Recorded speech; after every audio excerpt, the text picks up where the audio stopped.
Hello students, rising star sales classes में आपका स्वागत है।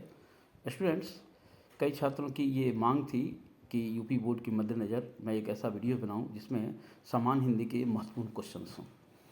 उसी को ध्यान में रखते हुए मैंने एक ये वीडियो तैयार किया है जिसमें काफ़ी शोध और काफ़ी मेहनत करके मैंने ऐसे 20 टॉपिक चुने हैं जिस टॉपिक को अगर आप पूरे मनयोग से तैयार कर लें तो मेरा विश्वास है कि आपके हिंदी में पूरे 100 के 100 अंक प्राप्त हो जाएंगे। ठीक है स्टूडेंट, तो आए हम एक एक करके उस 20 टॉपिक को देखने का प्रयास करते हैं। आप देख सकते हैं कि हमारे यहाँ 7 स्लाइड्स हैं और 7 स्लाइड्स में ये 20 जो टॉपिक हैं वो दिए गए हैं और बारी बारी से करके हम उसे समझने का प्रयास करेंगे। पहले स्लाइड्स में हम देख सकते हैं कि ये 3 टॉपिक है, फिर अगले स्लाइड्स में 3, फिर अगले स्लाइड्स में 3, ऐसे करके ये 7 स्लाइड्स हैं और सातों स्लाइड्स के माध्यम से हम पूरे जो सिलेबस है और उसके जो सबसे महत्वपूर्ण क्वेश्चंस हैं जो इस परीक्षा में आने की जिसकी ज़्यादा संभावना है उसी को हमने तैयार किया है। ठीक है स्टूडेंट, तो आए हम बिना समय गंवाए उन 20 टॉपिकों पे चर्चा करते हैं। जो पहला टॉपिक हम देख सकते हैं वो है हिंदी के बहुविकल्पीय प्रश्न। ये सबसे पहले जो पहला टॉपिक हमने लिया है और हिंदी के जो बहुविकल्पीय प्रश्न हैं ये 10 प्रश्न के आते हैं, 10 अंकों के आते हैं। ठीक है स्टूडेंट, और इसमें अगर हमें ध्यान हो तो जो बहुविकल्पीय प्रश्न आते हैं वो पद्यांश से और गद्यांश से। स्टूडेंट्स, एक और महत्वपूर्ण बात, इन बहुविकल्पीय प्रश्नों के लिए मैंने एक सीरीज़ तैयार की थी और मेरा उसका वीडियो डाला हुआ है। अगर उसको आप देख लेंगे तो मेरा विश्वास है कि ये पूरे के पूरे आपके 10 अंक इसमें मिल जाएंगे। ठीक है स्टूडेंट, क्योंकि इसके लिए आपको लगातार मेहनत करनी होगी और उन जो बहुविकल्पीय प्रश्न हैं उसको बार बार आपको देखना होगा। मैंने जो वीडियो तैयार किया था, जो वीडियो आपके लिए रखा है, उस वीडियो में आप ध्यान दोगे तो उसको मैंने काफ़ी विस्तारपूर्वक समझाया है। अगर उसे आप एक समझ लोगे तो 1 से 3 या 4 क्वेश्चंस आपको बड़ी आसानी से आप समझ सकते हो। तो इस बहुविकल्पीय प्रश्न के लिए ध्यान देना, आप मेरे उस वीडियो को देख लो, आपको आपके 10 के 10 अंक प्राप्त हो जाएंगे। ठीक है, दूसरा जो टॉपिक है महत्वपूर्ण गद्यांश से। इस गद्यांश में 3 ऐसे चैप्टर हैं, 3 ऐसे गद्य हैं जिनको अगर हम पढ़ लें तो इससे बाहर कुछ भी नहीं आएगा। ठीक है स्टूडेंट, तो सबसे पहले है राष्ट्र का स्वरूप। इसको ये सबसे महत्वपूर्ण है और इससे बार बार क्वेश्चंस पूछे ही जाते हैं। जैसे कि हम जानते हैं कि राष्ट्र के स्वरूप वासुदेव शरण अग्रवाल की रचना है, तो ये भी हमें ध्यान होगा, वासुदेव शरण अग्रवाल, है ना। तो वासुदेव शरण अग्रवाल की ये रचना राष्ट्र के स्वरूप। तो राष्ट्र के स्वरूप के जितने भी महत्वपूर्ण गद्यांश हैं उसको हम देख लेंगे तो निश्चित रूप से एक गद्यांश हमारा आएगा ही। इसके अलावा जो दूसरा महत्वपूर्ण गद्यांश है वो है अशोक के फूल, ये हरिहर प्रसाद द्विवेदी की रचना है। और तीसरा है भाषा और आधुनिकता, जो जे सुंदर रेड्डी। तो कहने का अर्थ ये कि गद्यांश में ये 3 जो महत्वपूर्ण गद्यांश हैं, राष्ट्र का स्वरूप, अशोक के फूल, भाषा और आधुनिकता, इन तीनों गद्यांशों में जो महत्वपूर्ण गद्यांश हैं उसको अगर हम देख लें तो एक हमारा प्रश्न फंसेगा ही, यानी एक गद्यांश हम निश्चित रूप से कर सकेंगे। ठीक है स्टूडेंट, तो और आप कोई गद्यांश ना पढ़ो, ये 3 गद्यांशों को आप पढ़ लो, एक क्वेश्चन आपका गद्यांश से हो जाएगा। ठीक है स्टूडेंट्स, चले तीसरे महत्वपूर्ण टॉपिक को देखें जरा। तीसरा जो है वो महत्वपूर्ण पद्यांश। एक तो गद्यांश से आता है, दूसरा पद्यांश से आता है। पद्यांश में मैंने जो शोध किया है, मैंने जो रिसर्च किया है उसके अनुसार 3 ऐसे पाठ हैं जिस पाठ से निश्चित रूप से पूछे ही जाते हैं। एक है पवन दूतिका, ठीक है, जिसके लेखक हम सभी जानते हैं, कौन है, कवि अयोध्या सिंह उपाध्याय हरिऔध। कौन है, अयोध्या सिंह उपाध्याय हरिऔध, यही है ना, उपाध्याय हरिऔध जी। और दूसरा है श्रद्धामनु, जो जयशंकर प्रसाद की रचना है ना। और तीसरी है, ये इसमें तो लिखा ही गया, गीत, ये महादेव वर्मा। तो स्टूडेंट्स ध्यान रखना है कि जो महत्वपूर्ण गद्यांश है उसमें 3 ऐसे गद्यांश हैं और इसी से इस बार की परीक्षा में आने की संभावना है। तो मैं ज़रूर कहूँगा कि इन तीनों को आप पढ़ लो, यानी पवन दूतिका के जो महत्वपूर्ण पद्यांश हैं उसको आप देख लो, श्रद्धामनु के जो महत्वपूर्ण पद्यांश हैं जो अक्सर पूछे जाते हैं उसे आप देख लो, और गीत, एक तो ये एक ही पद्यांश है महादेव वर्मा का, उसे आप देख लो। तो मेरा विश्वास है कि जैसे गद्यांश में आपने 3 देखा, वैसे पद्यांश में भी 3 अगर ये रचनाएं आपने देख ली, इनके पद्यांश देख लिए, तो आपके पूरे के पूरे प्रश्न फंसेंगे और आपको पूरे अंक मिलेंगे। ठीक है स्टूडेंट्स, चले अगला टॉपिक देखें हम। यहाँ तक अभी हमने देखा 3 महत्वपूर्ण टॉपिक देखा। अब देखें चौथे टॉपिक। चौथा टॉपिक में जो प्रश्न आता है वो लेखक का जीवन परिचय, है ना। क्या आता है, लेखक का जीवन परिचय आता है, इसमें दो सबसे महत्वपूर्ण हैं। कौन कौन से लेखक हैं? एक तो वासुदेव शरण अग्रवाल और दूसरा हजारी प्रसाद द्विवेदी। तो स्पष्ट है स्टूडेंट, एक और महत्वपूर्ण बात आपको बताना आवश्यक है कि जब भी आप जैसे वासुदेव शरण अग्रवाल राष्ट्र का स्वरूप पढ़ें तो उसे उसकी पूरी बारीकियों के साथ पढ़ें और लेखक का जीवन परिचय भी आप समझ लें। तो वासुदेव शरण अग्रवाल को अगर राष्ट्र के स्वरूप के परिप्रेक्ष्य में पढ़ेंगे तो ज़्यादा बेहतर ढंग से आप इन्हें समझ पाएंगे।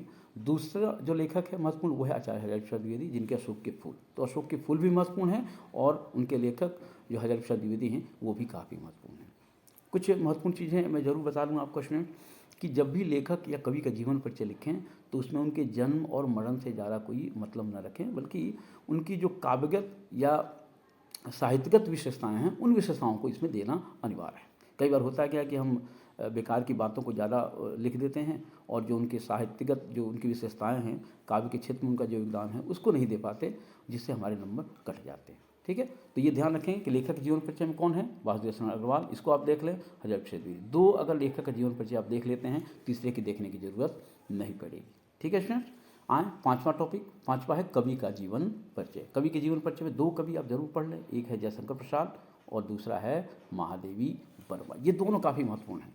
दोनों अगर कवि का जीवन परिचय आप लिख लेंगे, सही तरीके से समझ लेंगे, पढ़ लेंगे, तो एक जरूर इसमें से आएगा ही।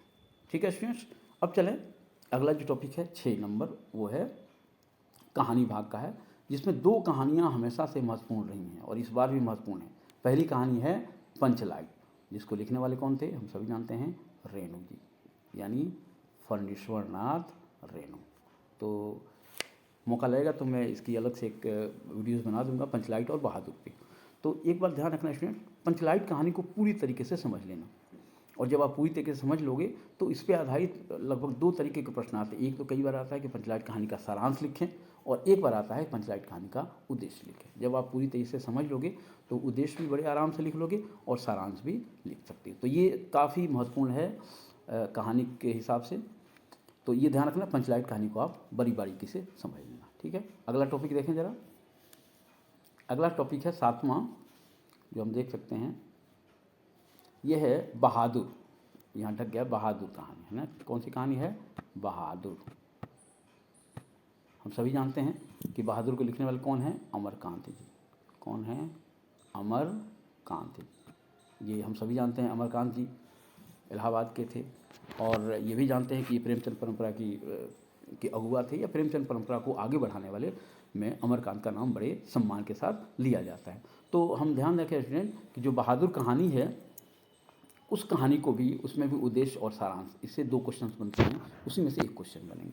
तो कहानी में दो कहानियाँ हमें बारीकी से पढ़नी है, एक तो पंचलाइट और दूसरी बहादुर। इससे बाहर कुछ भी नहीं आएगा। दो कहानी अगर तैयार करते हैं तो एक कहानी निश्चित रूप से आना ही है। ठीक है, और उसमें कहानी में भी दो प्रश्न बनते हैं, जैसे एक उद्देश्य का और एक सारांश का। ये भी हम देख सकते हैं। अगर ये देखेंगे तो निश्चित रूप से एक प्रश्न हमारा फंसेगा। ठीक है स्टूडेंट्स, अगला देखें खंडकाव्य। खंडकाव्य से जैसा कि स्टूडेंट आपको बता दें कि खंडकाव्य अलग अलग जनपदों के हिसाब से अलग अलग निर्धारित होते हैं, और यहाँ जो झांसी मंडल है, झांसी मंडल में सत्य की जीत निर्धारित है। तो सत्य की जीत में जो 2-3 प्रश्न बनते हैं अक्सर, एक तो सबसे महत्वपूर्ण जो प्रश्न बनता है वो है नारी पात्र का चरित्र। ठीक है स्टूडेंट, और उसमें नारी पात्र कौन है? द्रौपदी हैं। तो ये अक्सर पूछा जाता है कि द्रौपदी का चित्र लिखें या प्रमुख नारी पात्र का चित्र लिखें, दोनों बात एक ही है। या कई बार ये पूछा जाता है कि खंडकाव्य का सार का क्या है, यानी सत्य की जीत का सार क्या है, सारांश क्या है। तो ये दो क्वेश्चंस ही बनते हैं लगभग, और दो क्वेश्चंस को ही कई बार उलट फेर करके ये क्वेश्चन पूछे जाते हैं। ठीक है स्टूडेंट्स, तो खंडकाव्य से एक 8वां टॉपिक हमने देख लिया। 9वां टॉपिक जो है ये काफ़ी महत्वपूर्ण है, संस्कृत महत्वपूर्ण गद्यांश। 3 महत्वपूर्ण गद्यांश हैं जिसे हमें देखना अनिवार्य है। ठीक है, वो क्या क्या है? एक तो है संस्कृत भाषाया महत्वम, दूसरा है महामना मालवीय, और तीसरा है पंचशील सिद्धांता। तो स्टूडेंट्स, अगर 3 टॉपिक को, 3 जो महत्वपूर्ण गद्यांश है उसको हम बारीकी से समझ लेंगे तो हमारा एक न एक गद्यांश निश्चित रूप से फंसेगा। तो इन 3 को ही पढ़ना, 3 के अलावा चौथा आपको नहीं देखना है। ध्यान रखना स्टूडेंट, 3 पढ़ लो, एक आपका 5 नंबर क्वेश्चन आ जाएगा। तो 3 कौन कौन से देखने हैं? संस्कृत भाषाएं महत्वम, महामना मालवीय और पंचशील सिद्धांत। 10वां टॉपिक देखें, ये क्या आता है? ये संस्कृत पद्यांश से आता है। संस्कृत पद्यांश में हालांकि एक ही पद्यांश है, वो है सुभाषित रत्नानी। जातक कथा मूल रूप से गद्यांश है, लेकिन इसमें एक पद दिया गया है और उसी पद से क्वेश्चंस बार बार पूछा जाता है। ठीक है स्टूडेंट, तो पद्यांश में एक ही पद्यांश आप देखना, सुभाषित रत्नानी, और जातक कथा जो गद्यांश है उसका एक पद उसमें दिया गया है, उस पद को बार बार पूछा जाता है। ठीक है स्टूडेंट, तो संस्कृत से क्या क्या आपको देखना है, गद्यांश से संस्कृत भाषाएं महत्वम, महामाना मालवीय, पंच सिद्धांता, और पद्यांश से सुभाषित रत्नानी और जातक कथा। ये 5 टॉपिक आप पढ़ लेंगे, इससे बाहर कुछ भी नहीं आना है, आपके प्रश्न इसी से फंसेंगे। ठीक है स्टूडेंट, चले आगे देखें। अगला है 11वां महत्वपूर्ण मुहावरे एवं लोकोक्तियाँ। 12वां है संधि विच्छेद,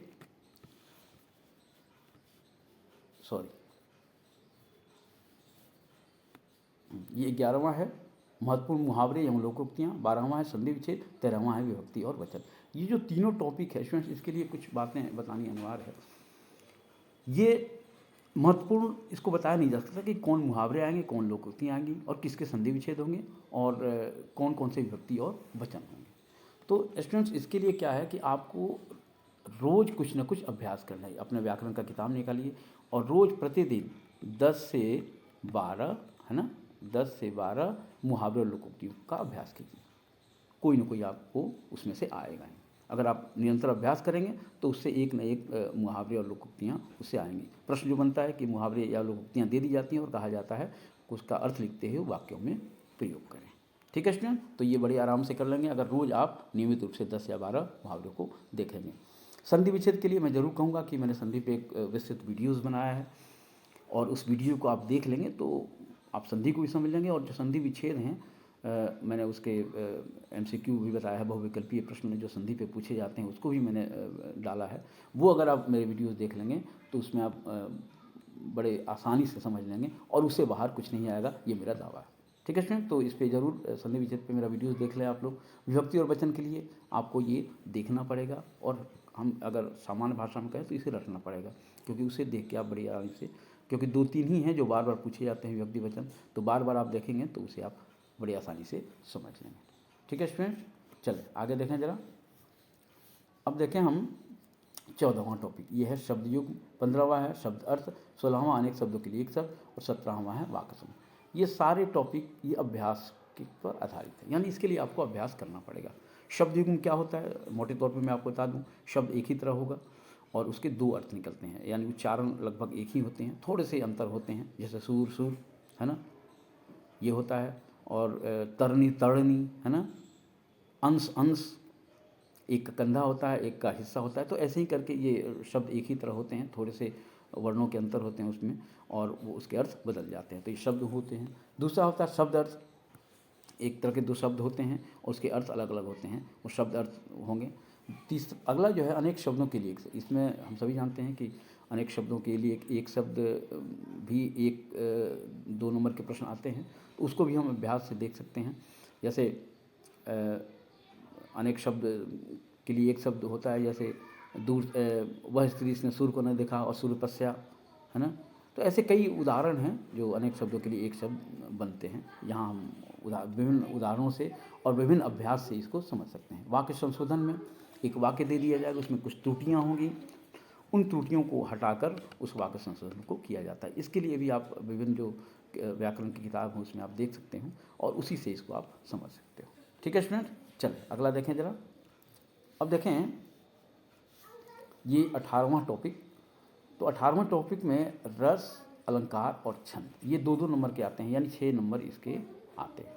ठीक है, यानी 2 अंक रस के, 2 अंक अलंकार के और 2 अंक छंद के, ये निश्चित रूप से पूछे ही जाते हैं। और रस में जो मैंने देखा है कि रस के जो सबसे महत्वपूर्ण क्वेश्चन पूछे जाने की संभावना है वो है हास्य, करुण और वीर। यानी आप अगर हास्य देख लेते हैं, करुण देख लेते हैं, वीर रस को समझ जाते हैं, तो एक इसमें फंसना ही है, यानी एक क्वेश्चन आपका इसमें आएगा ही। तो आप इससे 3 ही रस को देखें, हास्य, करुण या वीर। अलंकार में मैंने देखा कि या तो यमक देखिए, श्लेष देखिए, रूपक या उत्प्रेक्षा, इस चारों में से एक न एक अलंकार आएगा ही। तो 4 अलंकार को भी हम समझ सकते हैं। और छंद में दोहा, चौपाई और सोरठा, इन तीनों में से अगर तीनों को समझ लेते हैं तो एक आप बड़े आराम से उस छंद को लिख सकते हैं। स्टूडेंट्स, एक और महत्वपूर्ण बात रस, छंद, अलंकार के लिए कि जो रस है उसमें या तो जैसे हाथ से आ गया तो हाथ के लिए कहा जाता है कि हाथ की परिभाषा लिखें और उदाहरण सहित लिखें। तो उसमें आप सिर्फ उसके जो अस्थाई भाव हैं, जैसे हास का अस्थाई भाव हास है, और हम किसी वेशभूषा को देखकर जब हमारे अंदर हास का प्रस्फुटन होता है तो उसे हास रस कहते हैं। इस तरह की परिभाषा आप बना सकते हो और हास की कोई भी एक रचना आप यहाँ दे सकते हो। वैसे ही करुण, वैसे ही वीर। ठीक है स्टूडेंट। अलंकार के बारे में यमक, श्लेष, रूपक, ये सब सारी चीज़ें मैंने पढ़ाई हैं। यमक के लिए हम सभी जानते हैं कि युग्म दो का होता है। जब एक शब्द काव्य में दो बार आता है, दोनों के अलग अलग अर्थ होते हैं, तो वहाँ यमक अलंकार होता है। श्लेष का चिपका होना होता है ना। श्लेष का अर्थ क्या होता है? चिपका होना। एक शब्द में दो अर्थ होंगे, शब्द अलग नहीं होंगे, और उसके शब्द एक ही हो, बहुजा में निकले अर्थ। रूपक में जब दोनों एक रूप मिल के हो जाते हैं, है ना, तो वो रूपक होते हैं। उत्प्रेक्षा में जब संभावना तलाशी जाती है। तो इस तरह की चीज़ें अलंकार में हैं। उसको विस्तृत रूप से आप हमारे वीडियो को देख सकते हैं। छंद में मात्राओं का अंतर होता है, दोहा, चौपाई, सोठा। आप 11, 13, 13, 11 इस तरह की मात्राओं उसको रटना होता है। एक बार आप देख लोगे तो इसको बड़े आराम से आप लिख सकते हैं। ठीक है स्टूडेंट। चलिए अगला टॉपिक देखें हम। अगला टॉपिक है 19 और 20। ठीक है स्टूडेंट। तो 19-20 को हम देख सकते हैं कि 19वां जो है पत्र लेखन है और 20वां जो है निबंध है। तो स्टूडेंट्स बताने की आवश्यकता नहीं है कि पत्र लेखन पे भी मैंने एक वीडियोज़ बनाया हुआ है, और वो वीडियो आप देख लेंगे तो आपको पता चल जाएगा कि पत्र लेखन आखिर होता क्या है और पत्र लेखन हमें लिखना कैसे है।